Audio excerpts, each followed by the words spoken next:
Boa noite, gente. Boa noite. Boa noite. Graças e paz. Estão animados com frio? Muito. Convido vocês a irem a São José dos Campos, pegarem 7 graus. É uma bênção aquilo lá, né? Uma bênção. Então as nossas roupas são inapropriadas para quem é carioca. Mas é fantástico o que Deus está fazendo nesta igreja, né? Bem, gente, a gente está falando sobre sabedoria, e eu cada vez que eu vou estudar um tema, nós estudamos semana passada e semana retrasada sobre dinheiro, eu falo quanto falta de sabedoria para nós, né? Quanto a gente precisa lidar com dinheiro, né? É interessante, quantas pessoas vão me perguntar, conversar depois sobre vida econômica, economia. Eu não sou um economista, eu sou só um pastor. Eu só digo sobre como funciona o dinheiro, o princípio, e eu fico aprendendo com os economistas como fazer isso, né? Mas tem sido tão belo a gente trocar ideias, tem sido tão belo nós falarmos sobre raiva, e hoje nós vamos falar sobre inveja. Você conseguiu pegar aí, Bruninho? Tá aí, né? Então, coloca o próximo. Nós vamos falar sobre inveja. Não é fácil falar sobre inveja, mas a Bíblia diz que é importante que nós falemos sobre inveja, porque ela é capaz de... ela cria um dano, ou causa um dano em nós, que a raiva, que o orgulho, que o dinheiro não causam. É impressionante. E a gente vai aprender um pouquinho isso hoje, e eu quero conversar um pouquinho com você. Mas vamos ler os provérbios. Primeiro vai ser Provérbios 23, do 17 ao 18. Depois nós vamos para o Salmo 73, do 1 ao 3, depois do 20 ao 26. Então o nosso tema vai ser inveja. Aí você vai descobrir se você é invejoso ou não. Eu digo que a maioria de vocês são. Todos aqui são invejosos, eu também. Só que a gente não entende isso às vezes. E nós precisamos tomar o cuidado, que a inveja é capaz de bater bonito em nós e fazer com que a gente viva uma vida completamente infeliz e desnecessária. Vamos lá, o que diz Provérbios 23, do verso 17 ao verso 18? Diz assim: não tenha inveja dos pecadores, pelo contrário, persevere no temor do Senhor todo o tempo, porque certamente haverá um futuro e a sua esperança não será frustrada. Então, esse é o primeiro ponto do autor de Provérbios.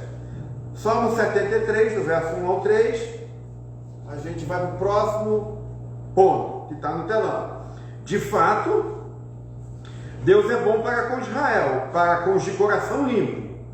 Quanto a mim, porém, quase resvalaram os pés. Pouco faltou para que se desviassem os meus passos, pois eu invejava os arrogantes ao ver a prosperidade dos maus. Então, o cara aqui está dizendo que ele quase entrou numa furada. Verso 20 ao verso 23 do Salmo 73. Olha o que ele diz: como acontece com o sonho quando alguém acorda, assim, ó Senhor, ao despertares, desprezarás a imagem deles. Quando o meu coração estava cheio de amargura e o meu íntimo se comoveu, verso 22, eu estava embrutecido e sem entendimento, era como um animal diante de ti. No entanto, estou sempre contigo, tu me seguras pela mão direita, tu me guias com o teu conselho e depois me recebes na glória. Que tenho eu no céu além de ti? E quem poderia eu querer na terra além de ti? Ainda que a minha carne e meu coração desfaleçam, Deus é a fortaleza do meu coração e a minha herança para sempre. Vamos orar. Pai querido, muito obrigado por esta noite, obrigado por tua palavra. Vela o meu coração, me ajuda a expor as tuas escrituras, nos ensina, Senhor, e Senhor, demove aqui qualquer coração invejoso, porque essa é a minha oração, inclusive demova o meu coração, Senhor. Eu oro por isso e que nós possamos ser sábios diante do Senhor, em nome de Jesus. Amém, amém. E amém. Bem, deixa eu voltar aqui, que apagou aqui meu negócio. Aqui, sem isso eu não sou nada. Bem, a gente está falando sobre sabedoria e temos falado que sabedoria é a capacidade de você compreender, gerenciar, redirecionar as correntes profundas do seu coração. Isto é, você fazer a coisa certa, na hora certa, de modo certo, onde, na maioria das vezes, a ética e a moral não te ajudariam em nada. Não te ajudariam em nada. Eu não estou dizendo que sabedoria não é ser ético, ou deixar de ser ético, deixar de ser moral. É tudo isso. Mas você sabe, como a gente tem dito durante muito tempo aqui, é a capacidade de você tomar decisões sábias para além da ética e para além de uma regra e para além de uma moralidade. O que nós vamos falar hoje é algo extremamente importante. Por quê? Porque a Bíblia diz.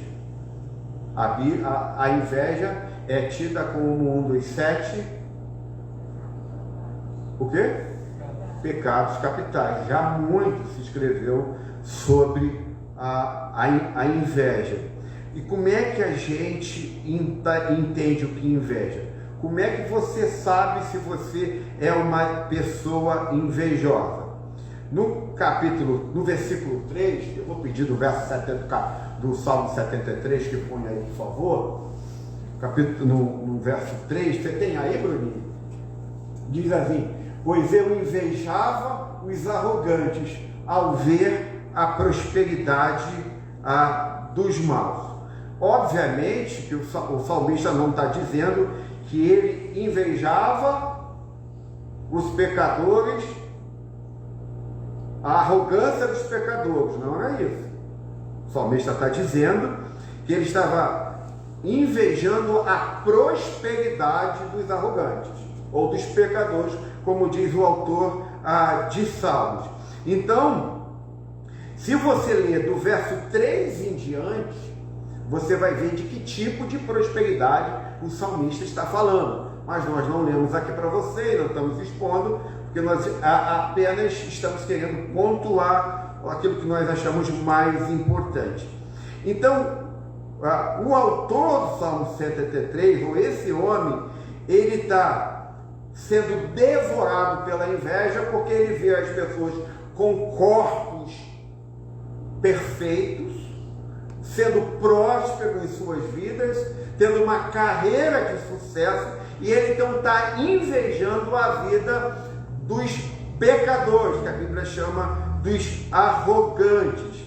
Então ele diz que essas pessoas, mesmo ímpias, não cristãs, elas não pareciam estar sendo atormentadas pelos males comuns da existência. Então ele estava tomado por isso. Então ele estava vendo, meu Deus, como é que essas pessoas têm uma vida tão encantadora no ponto de vista humano. Então, como é que a gente entende inveja? O primeiro ponto é como nós entendemos a inveja. Mas o primeiro subponto é, a gente precisa definir o que é inveja. O que é inveja? Em primeiro lugar, a inveja é querer ter a vida de outra pessoa. Então, esse é um ponto importante para a gente entender. Você quer ter o que a pessoa tem. Você está obcecado, você querer ter a vida de outra pessoa. Em segundo lugar, segundo subponto, a inveja, ela faz a gente ter ressentimento da vida de outras pessoas. A gente se ressente pela vida que outras pessoas têm. Então você não admira o rumo que as pessoas têm. Você não fica feliz porque as pessoas estão tomando um rumo diferente de vida, diferente do que você tem, de que você não tomou. A inveja se ressente quando alguém está mudando, quando alguém está tomando um rumo diferente de vida. Então nós nos ressentimos com isso. Por isso que eu vou falar hoje, no término do nosso sermão, que a inveja só é combatida com adoração. Porque a inveja é a adoração e a admiração com que a outra pessoa tem que ela não consegue ter. Então, em todos os outros pontos que eu falei sobre sabedoria, dinheiro, você combate com pensar, com entendimento. Mas a única forma da inveja quebrar e ser partida do nosso coração é com adoração. Porque você precisa adorar. É a única maneira, porque a inveja é você admirar o que a outra pessoa está vivendo e querer ter lá para si. Então é um tipo de culto. E você precisa quebrar isso com outro culto. E isso é um ponto que a gente vai falar hoje ainda. Então, nós invejamos a vida de outras pessoas. Isto é, a inveja é quando você reconhece, e você reconhece que as pessoas estão indo além do que você está indo, e você se ressente disso.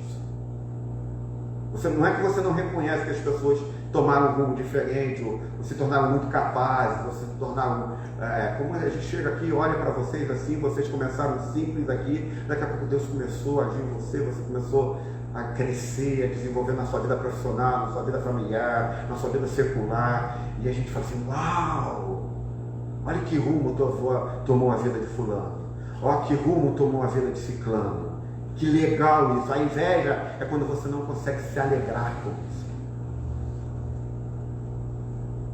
Então, a inveja é você ser infeliz com a infelicidade de outras pessoas.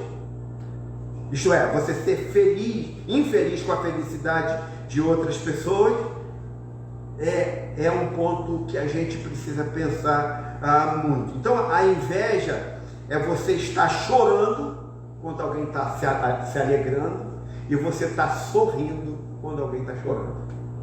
Isso é inveja. Então isso aqui é um ponto básico e sine qua non para todos nós. Obviamente acredito que seja isso. Então a inveja chora por causa daqueles que se alegram. Estou só repetindo isso. E elas se alegram por aquelas que choram.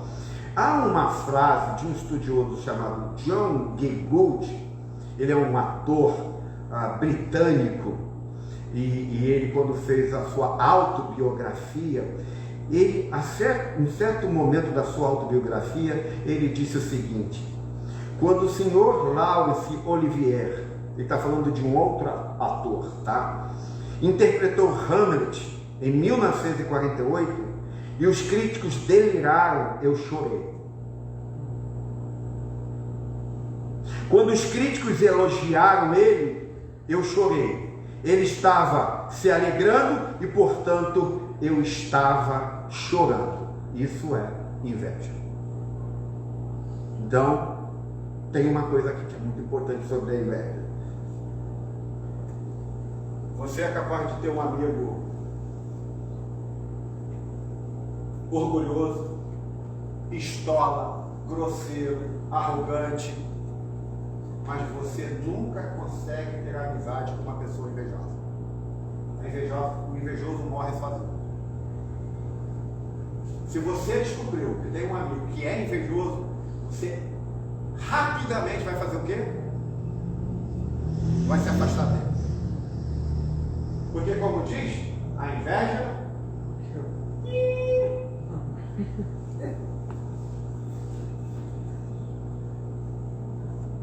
não é isso? A inveja é. Então quantos aqui tem amigos arrogantes? Quantos aqui têm amigos que adoram dinheiro? Quantos aqui têm amigos invejosos? Tem? Não sai do pé dele. Mas lá por quê? Porque é comum, você não consegue caminhar e ter relacionamento com invejosos. Porque ele nunca vai estar feliz com você. Quem anda com alguém que nunca está feliz com você? E só está feliz com você quando você se dá mal. Que loucura! Olha o que diz o autor de Provérbios. Agora, a pergunta é: como que a gente lida com a inveja? Por que nós devemos lidar com a inveja? Então, se a gente fala de ganância, de ira, de raiva, de luxúria e de tudo isso, a gente consegue lidar com isso de certa maneira, tanto psicologicamente como socialmente, até teologicamente. Mas a inveja, diz o autor de Provérbios, e nós... E eu estou dizendo que a inveja, gente, é algo que é atributo de todos nós. Todos nós. Eu não estou falando aqui que é uma pessoa específica neste lugar. A inveja é algo que é capaz de pegar tudo na nossa vida. Então a Bíblia vai nos alertar como nós precisamos lidar com a inveja. E eu vou dar 4 pontos que a Bíblia nos ensina como a gente lida com a inveja. Primeiro argumento da Bíblia é: cuidado, porque a inveja se esconde. A inveja se esconde. Maior do que qualquer pecado mortal, você nunca, eu já tenho falado isso muitas vezes sobre muitas coisas aqui, você nunca vai dizer que é invejoso. Nunca. Eu sempre já tenho falado isso com algumas outras coisas sobre a sabedoria. Há um autor ateu, que não é cristão, declaradamente ateu, chamado Joseph Epstein. Ele é um autor americano e ele escreveu um livro chamado Inveja. Ele não é cristão, ele é declaradamente ateu, ele é um escritor brilhante e ele escreve sobre um dos 7 pecados capitais. Aí olha o que ele diz sobre a inveja. Ele diz o seguinte: a maioria de nós ainda pode dormir decentemente se formos acusados de raiva, ou orgulho, ou luxúria, ou mesmo ganância. Mas ser acusado de inveja seria de longe o pior. Então, claramente, tal acusação vai diretamente ao personagem. Os outros pecados, embora todos tenham a desaprovação da religião, não rebaixam, diminuem e desqualificam uma pessoa tão completa ou profundamente. Mas a inveja, o estigma da inveja é a sua mesquinhez. Ele diz que uma pessoa invejosa é a mais mesquinha das pessoas. A mais mesquinha das pessoas. Ele não para aí. Epstein vai continuar dizendo que você é capaz de ser acusado de perder paciência, de ser ganancioso, de ser luxurioso, orgulhoso, mas acusado de ser invejoso, não há nada mais humilhante de admitir, porque se você admite que é invejoso, você se torna a pessoa mais pequena ou menor de uma sociedade. No verso 21 do Salmo 73, olha o que ele diz: quando o meu coração estava cheio de amargura e o meu íntimo se comoveu. Então olha a primeira parte: quando o meu coração estava cheio de amargura. Então, o autor de Salmos vai dizer que é assim que a inveja se posiciona. O autor de Provérbios vai dizer que uma pessoa invejosa sempre está se sentindo ofendida. Ela sempre está dizendo assim: não é justo que essa pessoa faça isso, não é justo que essa pessoa tome tal decisão, não é justo como ela conseguiu chegar lá e eu não consegui chegar lá. Uma pessoa invejosa, ela é injustiçada pela vida. E como diz, eternamente cheia de amargurada. Isso é uma pessoa invejosa. Então, uma pessoa invejosa, diz o salmista, é que ela está sempre ofendida com o que os outros alcançam. Ela está sempre magoada, entristecida com o que a vida está lhe oferecendo. Então, é isso que o autor de Provérbios está dizendo. Então, a inveja, ela se esconde por quê? Porque ela é humilhante demais. Não há nada mais humilhante e mesquinho do que você ter inveja ou ser invejoso. Então, por exemplo, deixa eu dar um exemplo para que você entenda. Isso aqui é muito comum que acontece com a gente. Sabe quando você conhece uma pessoa no seu trabalho, ou até mesmo na igreja, está sempre irritada com ela?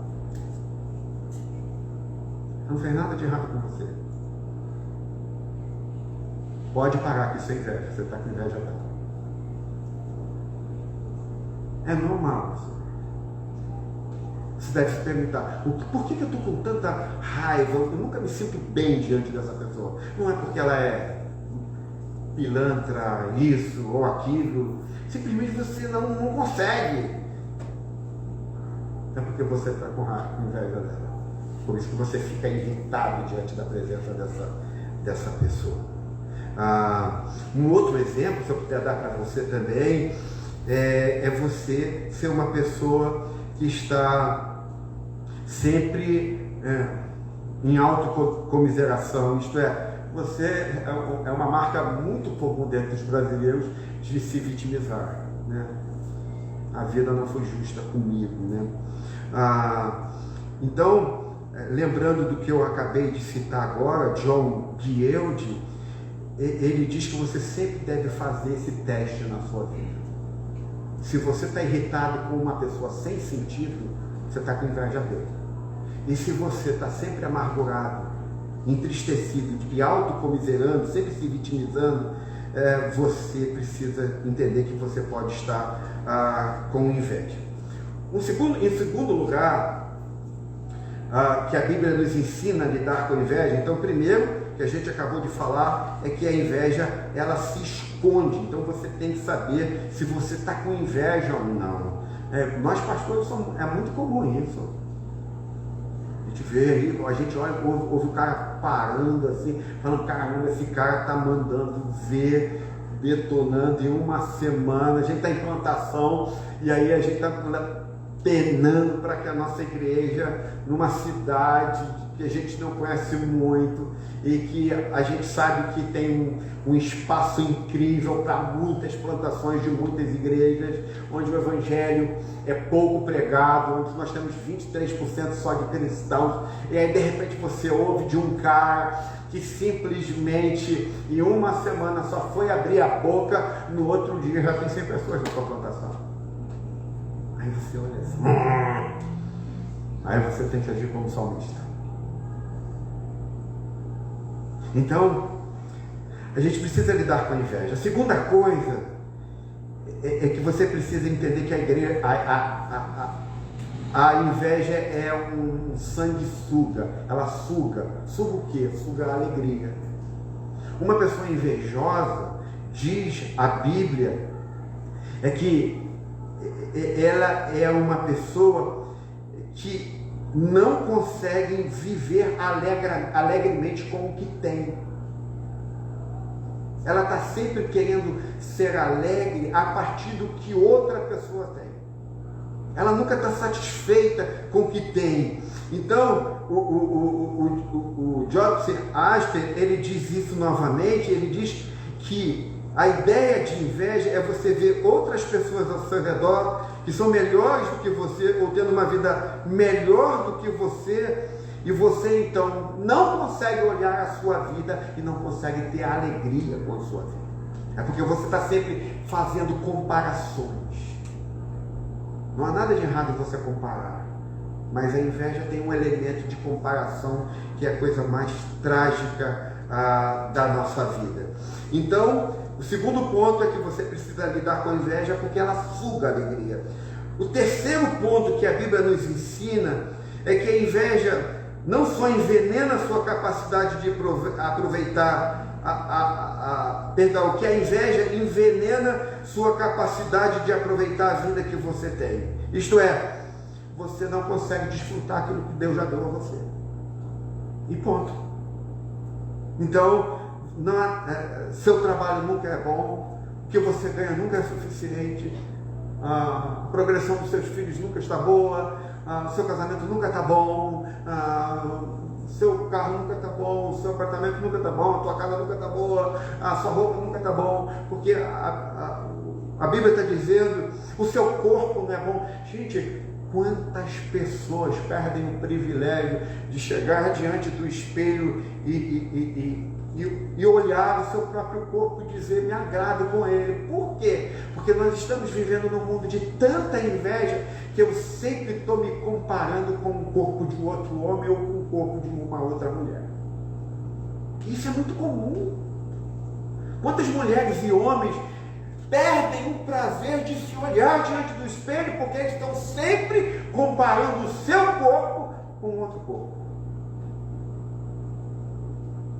E a Bíblia está dizendo que você se torna uma pessoa que perde a capacidade de aproveitar e apreciar o seu próprio corpo, que é belo e é incrível. Jonathan Edwards, ele vai dizer uma coisa que é importante, e ele pregando sobre a inveja, ele disse o seguinte: nunca subestime o poder espiritual da inveja. Ele diz que a inveja tem um poder espiritual. Por isso que aqui no Brasil é muito comum que se uma pessoa invejosa entrar na sua casa, tudo está errado, não é verdade? Sim, mano. Eu lembro que eu trouxe de Angra, do Reis, quando eu dava aula lá em Angra, eu passei no meio do caminho, parei numa daquelas lojas, uma água para ver a beira, 40 minutos. Vamos lá. E eu comprei um pé de amora. E comprei um vaso desse tamanho. Eu falei, gente, eu adoro amora. Quero comer amora na minha casa. Aí eu fui lá em Angra, comprei uma muda de amora. Ela dá amora, senhor. Tem certeza? Tem. Paguei lá, trouxe o vaso, botei adubo, botei tudo certinho. Fiz como a gente deve fazer. Aí ela cresce. Quando cresce, depois de uns 3 meses, ela estava lotada de amora. Acho que a Lu até comeu, não sei se comeu, não lembro. Aí eu estou comendo a mão, Dona Cecília acabava. Ela está aqui, ela está aqui. Não estou brincando, minha sogra. Aí de repente, depois que a gente comeu muito amora, passa uma vizinha e diz assim: vocês têm pé de amora aí? No outro dia a amora secou. Se ela fala comigo, eu adoraria, porque eu ia secar. Não precisava nem malhar. Mas o que ela fez? Ela vai pro amora e diz: que amora linda! Gente, acabou a amora, não é que eu consegui salvá-la depois de 2 meses, 3 meses, adubando, botando no pé. Acabou! Ela secou. Por isso que a inveja não te permite ter essas pessoas desse naipe perto de você. Porque ela é tão mesquinha que ela suga energias. A gente vai mostrar como o evangelho quebra isso. Mas calma aí. Mas literalmente, eu não acredito nessa. Eu queria que ela fosse inveja minha, eu sou casa. Eu não precisava ir para academia, andar de bike, nada disso. Mas coitada, botou numa que não tinha proteção espiritual, que era a minha Amora. A Amora não tem proteção espiritual, tem? Não tem, eu morei pela Amora. Como é que ora pela Amora? Senhor, cerca com teus anjos na minha vida. Não tem esse negócio. Senhor, cerca com os meus anjos na minha mão. A minha mão secou no outro dia. Imagina, quando aquela mulher fez isso, eu pensei que era Jesus secando a lá. O quê? A figueira. Não é possível, deu certo esse negócio. Então Jonathan Edwards vai dizer o seguinte: olha como é que isso é louco. Nunca subestime o poder espiritual da inveja. Adão e Eva, você sabe o que aconteceu? É uma pergunta de Jonathan. Eles pegaram o paraíso, tudo. Eles tinham tudo, perfeito, vida eterna, sem doença, sem fome. Paraíso perfeito. Ó, uma coisa, diz Jonathan: você pode comer dessa árvore, diz Deus a Adão e a Eva. Não toque naquela árvore, não pegue. Todo o resto é perfeito e tudo é bom o suficiente. A inveja transformou o jardim do Éden em um mundo desastroso. Nunca subestime o poder da inveja. A inveja é capaz de destruir um paraíso. Entende, gente? O que Jonathan Edwards está dizendo? Que a inveja é capaz de destruir um paraíso. É isso aqui para você. Não, eu quero outra coisa, eu quero mais. É capaz de destruir um paraíso. É isso que diz Jonathan Edwards. Última razão do que a Bíblia fala de como nós devemos lidar com a inveja. Se você compreender o que é inveja, compreenderá o seu próprio coração. Se você compreender o que é inveja, compreenderá o seu próprio coração. Epstein, de novo, vai dizer o seguinte: a inveja pode ser o maior teste de todos. Aprenda o que é inveja e saberá quem você é. Então, Epstein vai dizer que se você souber o que é inveja, o que ela significa, então você vai começar a compreender o que ela é. A pergunta que a gente faz então agora é: o que é a inveja? Aí vai um filósofo chamado Soren Kierkegaard. Leia tudo que você puder de Kierkegaard. Eu acho que é ótimo você ler tudo sobre Kierkegaard, que ele vai escrever um livro chamado Doenças da Morte. Doenças da Morte. E nesse livro chamado Doenças da Morte, ele vai falar da inveja, que é uma doença de morte. Ele vai dizer o seguinte: Kierkegaard vai dizer que a inveja é algo tão terrível e tão terrível no ser humano que ela faz você esquecer o propósito pela qual você foi chamado para viver. Então ele vai dizer o seguinte: Deus chama cada pessoa que ele criou, chama todos os seres humanos para viver diante de Deus. Então ele está dizendo, que Gard está dizendo para mim e para você: você foi chamado com um propósito. Você foi chamado para viver diante de Deus. Isto é, todo ser humano foi criado para viver diante de Deus, diante do Senhor. O que isso significa? Significa que Gard está dizendo que cada ser humano, eu e você, fomos chamados para construir a nossa identidade tão somente em Deus, para a gente poder centralizar a nossa vida em Deus, para que Deus seja a nossa fonte principal de felicidade. Só que Kierkegaard diz o seguinte: mas nós, seres humanos, nos tornamos tão ofendidos com esse chamado de Deus, esse chamado de propósito, de nós estarmos diante dele, então por estarmos ofendidos, para vivermos debaixo dele, nós decidimos e tomamos a decisão de viver debaixo de outras coisas. Kierkegaard vai dizer que eu e você tomamos a decisão de viver diante da aprovação das pessoas, diante do dinheiro, diante da carreira, diante da realização, diante da aclamação popular, mas nós abrimos mão de vivermos diante de Deus.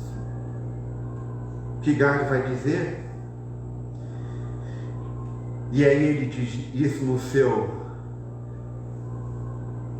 seu livro A Doença da Morte, As Doenças da Morte, ele vai falar que se você quiser entender o que pode estar te levando à morte, estude a inveja.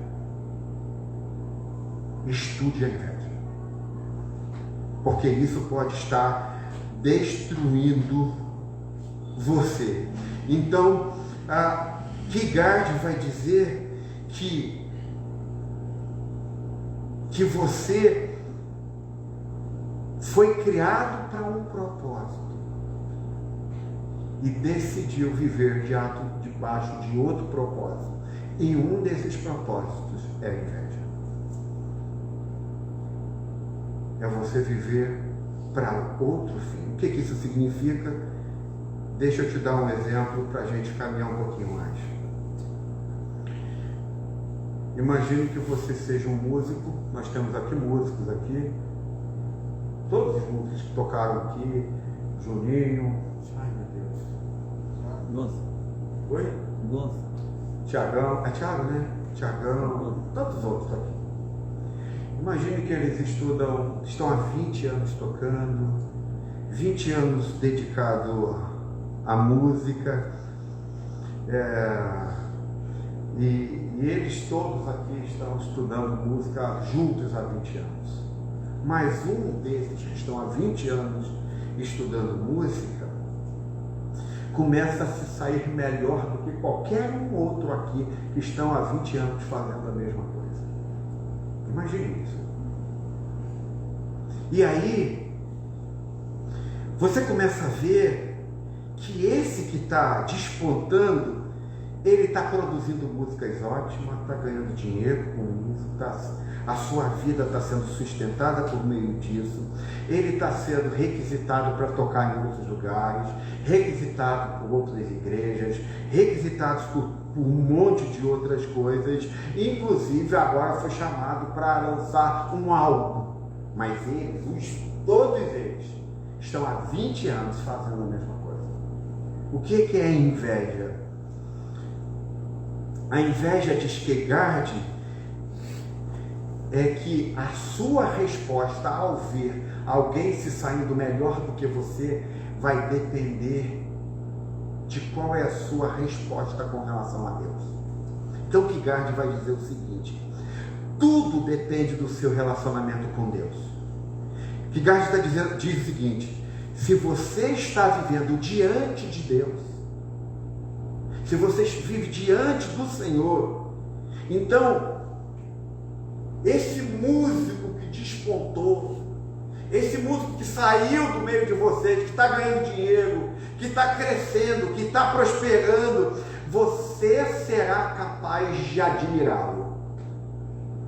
Você será capaz de bater palma para ele, de curtir ele no Facebook, de ir a um show que ele está fazendo. Por quê? Porque você está diante de Deus.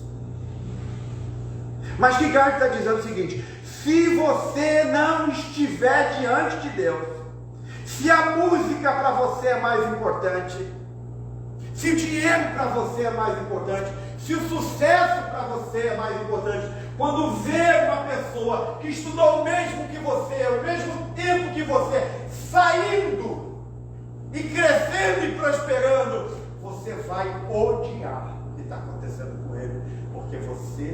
estar diante de Deus. Então, Kierkegaard vai dizer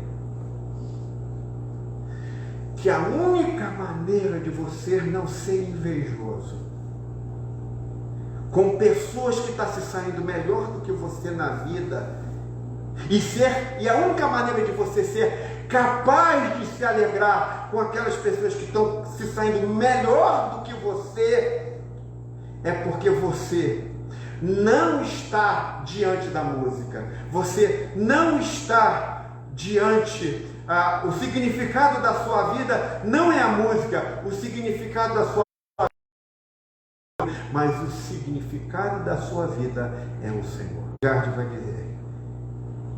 Então, se você quer saber quem realmente você é como pessoa, Kierkegaard vai dizer: siga as suas invejas, veja para onde ela aponta. Então, se você não estiver diante de Deus, Kierkegaard vai dizer, você vai odiar as pessoas se dando bem, tomando novos rumos, porque você não está diante de Deus. Gente, quando eu estava estudando isso, eu pensei em quantas vezes eu me comportei assim, como eu sou assim muitas vezes. Alguns, tem alguém aqui que é assim? Sou eu, né? Eu sei que sou eu só. Mas vamos lá caminhar. Terceiro e último ponto. O que a gente faz com a inveja, então? O que a gente faz com ela? Pastor, eu estou passando por isso. Eu estou aqui meio que igual o salmista. Meus pés estão resvalando. Eu estou entrando numa categoria de inveja, de invejoso. Como é que a gente faz para que a inveja não estrangule a gente? Vamos ver Provérbios capítulo 23, verso 17 e 18. Coloca para mim, Bruninho. 23, 17 e 18. Como é que a gente faz para a inveja não estrangular a gente, não acabar com a nossa vida? Diz assim: não tenha inveja dos pecadores, pelo contrário, persevere no temor do Senhor todo o tempo, porque certamente haverá um futuro e a sua esperança não será frustrada. Olha que genial. O que isso quer dizer? Então ele está dizendo assim, não deixe seu coração invejar os pecadores. Então ele está dizendo, não inveje. O que você faz? O que você faz? Persevere, mas só perseverar no temor do Senhor? Não, ele está dizendo assim, olhe para frente, haverá um futuro e a sua esperança não será frustrada. Olhe para frente, porque a sua vida também sofrerá mudanças. Entende? Olha o que diz o texto. Por isso que a gente precisa mais das escrituras. E por isso que eu gosto de 1 hora pregando. Será? Acho que eu odeio isso, mas vamos lá. Olha o que diz o texto. Olhe para cima, olhe para frente, transforme a sua inveja no temor do Senhor. Leve a sua inveja para algo de adiante. Para onde a sua inveja deve ser levada? Para uma esperança futura. É isso que diz o autor de Provérbios. Uma esperança futura que é garantida para você como um cristão. Então deixa eu te resumir. Se você quiser lidar com a inveja, você terá que passar por uma experiência de falta de inveja. É isso que está dizendo o autor de Provérbios. Então você vai ter que você vai ter que ter uma experiência de falta de inveja com o Senhor. É isso que está dizendo o autor de Provérbios. Então esse é o primeiro ponto. O segundo é: você tem que olhar para o seu coração, pegar no seu coração e olhar para frente, para a esperança, para algo que vai acontecer no futuro, que é a destruição. O que acontecerá no futuro, gente? A destruição plena da inveja. No futuro não existirá mais inveja. Então é isso que o autor de Provérbios está dizendo. Agora, a gente precisa perguntar, talvez você pergunte, mas Cláudio, o que é o temor do Senhor? A gente normalmente reformado e presbiteriano acha que temor do Senhor é a nossa forma de pensar. Mas temor do Senhor nas Escrituras é adoração. E aí estou terminando para eu dizer para você que a inveja só é destruída por adoração. Então, o temor do Senhor é adoração. Quando a Bíblia então fala do temor do Senhor, obviamente que a gente já lembra lá atrás e acha que do temor do Senhor é ter medo de Deus, mas não é isso. Temor do Senhor é uma atitude de adoração com relação ao Senhor. Isto é, o temor do Senhor é uma adoração diante da beleza e da majestade de Deus. No versículo 17 do Salmo 73, eu não sei se a Bruninha consegue colocar, olha o que ele diz: não tenha inveja dos pecadores, pelo contrário, persevere no temor do Senhor por todo o tempo. Perdão. Então, no versículo 17 do Salmo 73, ele está dizendo, do 73, Bruninha, 17, eu sei que mas eu não tenho um 17 aí, só para o pessoal conectar. É um pedido extra aqui, gente, só para que você entenda.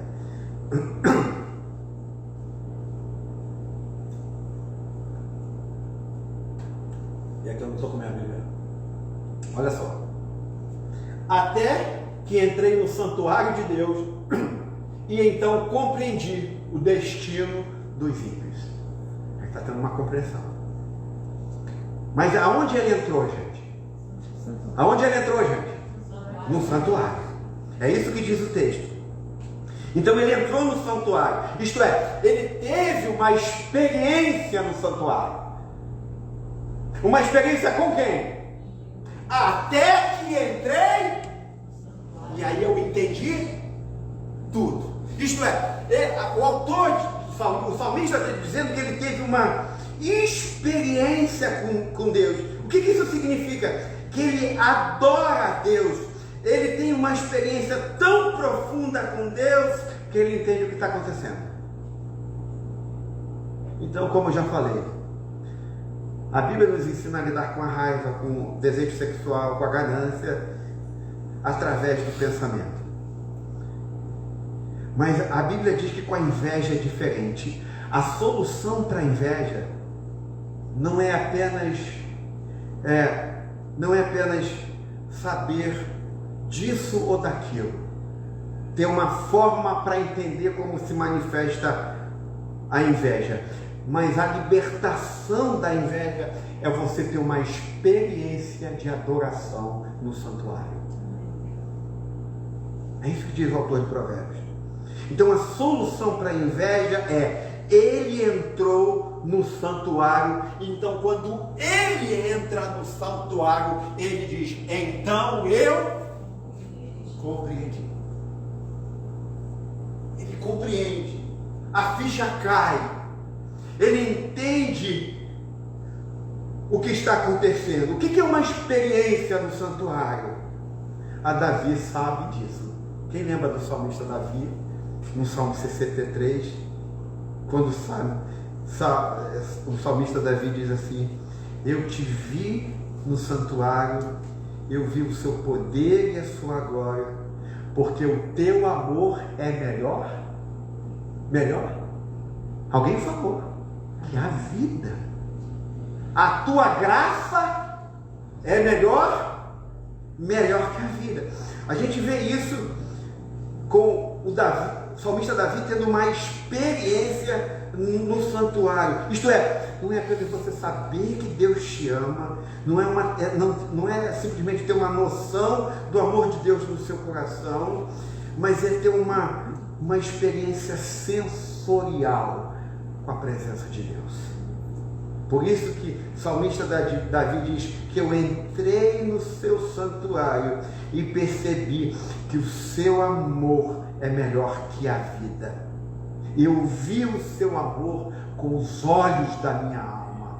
Eu vi a ti com a minha alma completamente.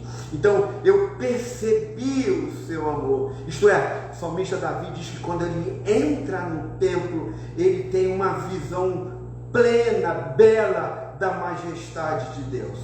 Então, o que a gente precisa caminhar aqui é que o Salmo 73 também diz que ele tem uma compreensão da graça imerecida de Deus, dos versos 21 a verso 24. Olha o que diz aí, volta para o Salmo 73, eu vou pedir, verso 21 a verso 4. Que quando você entra na presença de Deus, você começa a ter uma visão da graça imerecida de Deus. Olha o que ele diz, 21, quando o meu coração estava cheio de amargura e o meu íntimo se comoveu, eu estava embrutecido. A inveja te torna como um animal, embrutecido e sem entendimento. Era como um animal diante de ti. Verso 23, por favor. Próximo, Bruninha. No entanto, estou sempre contigo. Tu me seguras pela mão direita. Tu me guias com o teu conselho e depois me recebes na glória. O que o salmista, o que o Salmo 73 está dizendo? Ele percebia. Ele começou a perceber que tinha sido tolo, que quando ele invejou, como ele tomou o juízo errado de uma outra pessoa, quando se alegrou quando alguém estava triste, quando ficou triste quando alguém estava feliz, diz o salmista que ele tem a visão da graça e ele percebe que ele tinha sido um tolo, ele percebeu que tinha sido cruel com Deus, que ele não estava diante de Deus, ele tinha sido como uma besta, como um animal, ele percebeu que estava amargurado, ele percebeu que o coração dele era terrível, e então quando ele voltou a si, por causa da experiência que ele teve no santuário de Deus, ele percebeu o que, gente? Olha que a esperança para os invejosos, como eu e você. A esperança para os invejosos é quando nós reconhecemos que o quanto nós tolos nós fomos, quanto amargurado nós estávamos, diz o salmista, ele percebeu que Deus nunca tinha deixado. Verso 23, no entanto, estou sempre contigo. Tu me seguras. O salmista está dizendo, mesmo eu diante da minha tolice, tu continuou me sustentando, me segurando pelas mãos. Mesmo eu praticando a inveja, mesmo estando com os meus pés prontos para resvalar, o Senhor ainda me sustentava pela mão. Olha, por que ele consegue ver isso? Porque ele tem uma experiência dentro do santuário. Então, gente, deixa eu te explicar isso. Ele percebeu que Deus nunca largou a sua mão, que Deus sempre esteve comprometido com ele, apesar da vida que ele estava vivendo, apesar da inveja que ele tinha, apesar de como ele viveu. Ele percebeu: há uma graça imerecida, porque eu continuo sendo segurado pela minha mão direita. Ele não me abandonou, ele não me deixou, ainda que eu estivesse vivendo como um tolo. Agora a pergunta é: por que Deus fez isso? Por quê? É porque nós temos um Deus que nunca foi invejoso.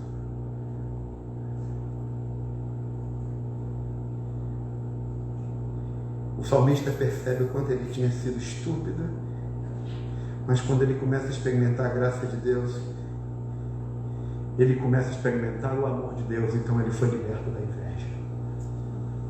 É assim que a gente é liberto da inveja.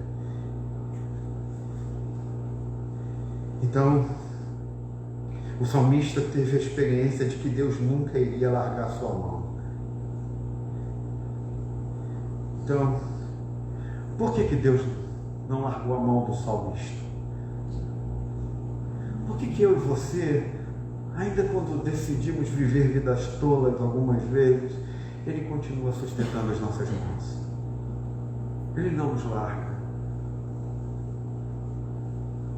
Porque pode ser que haja gente aqui que por algum motivo deixou seus pés resvalar, mas a Bíblia diz que Deus ainda continua segurando na sua mão. Por quê? Porque o Salmo 73 aponta para Jesus Cristo na cruz do Calvário. Então preste atenção um pouquinho no Evangelho. Lembre-se, toda a Bíblia aponta para Cristo. Toda. Tudo aponta para Cristo. Olha só, o salmista vive uma vida que não deveria ter vivido. Viveu uma vida que não agradava a Deus. Mas ele descobriu na sua experiência no santuário que Deus não o tinha abandonado. Mas preste atenção numa coisa quando você olha para a cruz. Mas a Bíblia diz que Jesus Cristo, que viveu de uma maneira perfeita, que nunca foi abandonado, quando Jesus Cristo se volta para Deus e pede força a Ele, e diz para o Pai que estava com sede, e a Bíblia diz que quando Jesus Cristo levanta a mão de Deus não é estendida. É uma experiência contrária. Nós vivemos uma vida dissoluta. E a Bíblia diz que Deus nos pegou pela mão direita, para não nos deixar cair. Mas a Bíblia diz que seu Filho, Jesus Cristo, que vive de modo perfeito, que clama a Ele para que o pegue pela mão, que pede força para que o pegue pela mão, a Bíblia diz que Deus não o pega pela mão e o deixa cair. Por que aconteceu isso? O que aconteceu? O que o Evangelho quer dizer para mim, dizer para mim e para você? Sabe, mesmo Jesus tendo vivido uma vida perfeita, ele levanta a mão pedindo a ajuda de Deus e Deus não a dá, não sustenta. Deus não levanta pela mão, não o segura pela mão. A Bíblia diz que Deus o abandona. Por isso que Jesus é capaz de dizer: Lama, lama, sabachthani. Deus meu, por que me abandonaste? Lama, lama, sabachthani. Deus meu, por que me abandonaste? que Deus fez isso? A resposta, gente, é o Evangelho. Jesus Cristo veio a esta terra para pagar a dívida que no fundo do nosso coração nós sabemos que temos que pagar, porque somos invejosos, maldosos, orgulhosos, raivosos e sabemos que cometemos muitos erros. Mas nós sabemos também que o Evangelho não aceita dois pagamentos de dívida. Duas pessoas não podem pagar pela mesma dívida.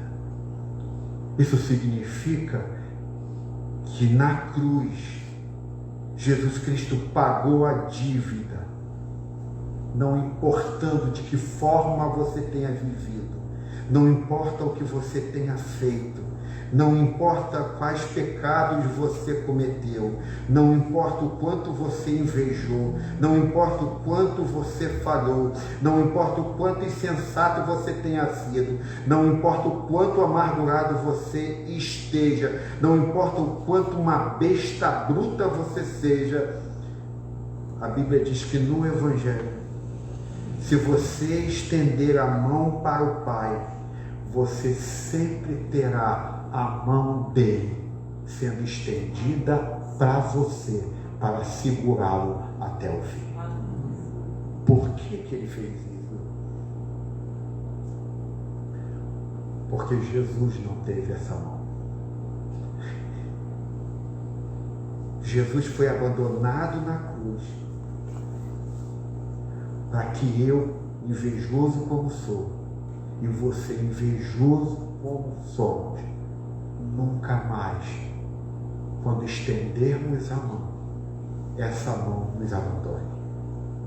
Na cruz, a mão foi decidida plenamente e para sempre, que todas as vezes que você entrar no santuário e entender que pecou e falhou e estender as suas mãos, haverá uma outra mão para te segurar e te sustentar. Então, eu quero terminar. Não importa o quanto você tenha sido insensato, não importa nada disso. A Bíblia diz que ele se delicia em estender as mãos a você. Então, Kierkegaard, eu vou terminar com a citação de Kierkegaard: a menos que você veja que ele é a sua porção, a menos que ele seja a sua justificativa, a menos que ele seja o mais belo para você, a menos que o amor dele seja a coisa sobre a qual você constrói a sua vida, a vida que você vive, se ele não for tudo na sua vida, você vai ser consumido e comido pela inveja por toda a sua existência. Então eu quero te chamar nesta noite, para te chamar a esperança. Qual é a esperança? Jesus foi abandonado na cruz, que viveu uma vida perfeita, para que você hoje pudesse estender as mãos diante do Senhor, dentro do santuário, e dizer: Senhor, tenho vivido como todo. E Ele diz para você: e venha ao seu encontro, e pegará na sua mão, e sustentará você, pela graça e pelo amor dele, de você. E por quê? Porque duas pessoas não podem pagar a mesma dívida. Quando Jesus pegar na sua mão, você vai entender: meu filho foi abandonado por você. Eu não estendi a mão para ele, para que eu pudesse estender a mão para você nesta noite. Tu és meu, tu és minha, eu sou teu Deus. Seja liberto de toda a tua inveja, seja liberto da vida tola que você está vivendo. Então venha e me adore, porque é a partir da adoração que você será liberto de toda a sua inveja. Que assim seja nesta noite. Vamos orar. Queria chamar os músicos.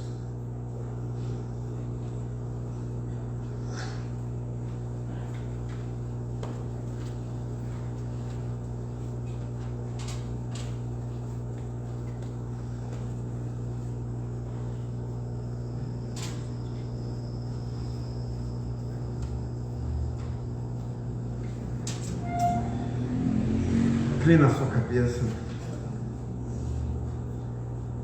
Que tal você entrar em adoração a Ele?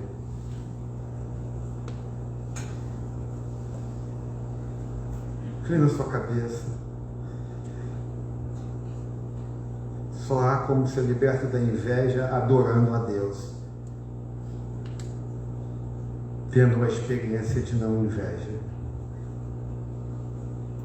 Obrigado, Pai, porque nesta noite o Senhor nos dá a oportunidade do que precisamos viver para ter uma vida plenamente feliz, Senhor. A nossa vida, muitas vezes, Senhor, é cercada de insatisfação e de descontentamento. Nós somos seres humanos assim. A gente parece que nunca está feliz com a vida que temos.